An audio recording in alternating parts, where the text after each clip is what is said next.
Oma Grace was her full name, though there wasn't always a lot of grace in her steps. She had a way of bumping into furniture that hadn't moved, knocking over flower pots just by breathing near them, and mistaking salt for sugar at least twice a week. But Oma was more than her clumsiness.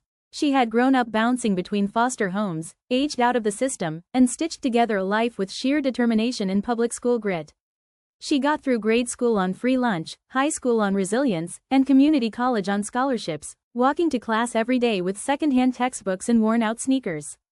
She dreamed once of being a teacher, maybe a counselor, but life doesn't always move in straight lines.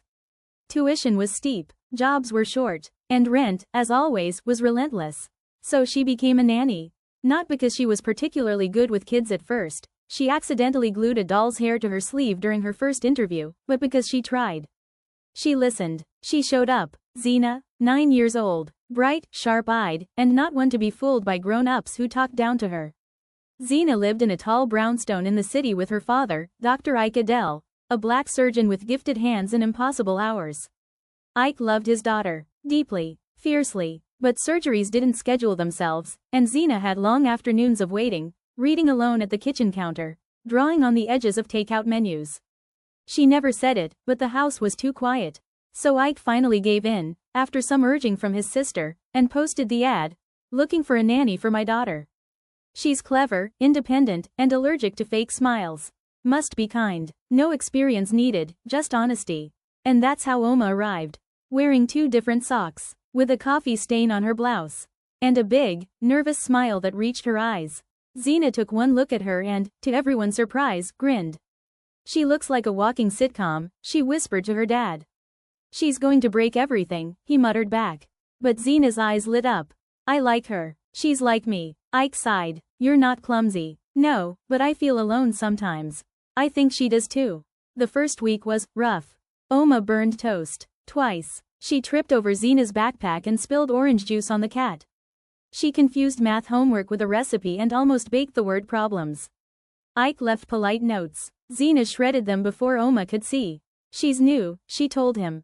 "You cut open bodies for a living. Let her learn to boil eggs without trauma." Zena defended Oma like a tiny lawyer in pink socks. When Oma forgot to pick up Zena one rainy afternoon, Zena told the principal, "She's got a bad memory but a good heart. Please don't call my dad."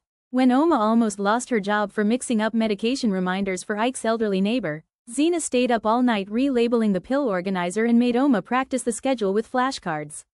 "She's not perfect," Zena told her dad, "but neither are we." Ike had to admit it. Zena smiled more now. Laughed harder. And Oma? She started breaking fewer things. One Saturday, Zena made Oma sit at the kitchen table with a cup of tea and asked her, "Did you ever want to be a mom?" Oma blinked. "I never thought I'd get the chance," she whispered. Zena leaned her head on her shoulder. "Well, you kinda already are." Weeks turned into months. Ike came home one night and found Oma and Zena dancing barefoot in the living room to old Fela Kuti records. Oma was offbeat. Zena was leading. He watched them for a while before saying a word. Something in his chest ached, in a good way. The laughter, the warmth, the light in the house. He started cooking with them on Sundays. Just to be near them. Started leaving the hospital earlier when he could. Just to sit at the table longer. He told himself it was for Zena. Until one night, after dinner, he caught Oma humming in the kitchen, hair tied up, sleeves rolled, peace on her face. She dropped a plate. It shattered. She winced. "I'll clean it." But Ike just smiled. "Don't worry about it," he said. "It's just a plate." Their eyes met. Something clicked. Months later, Zena stood in a flower girl dress, holding a bouquet.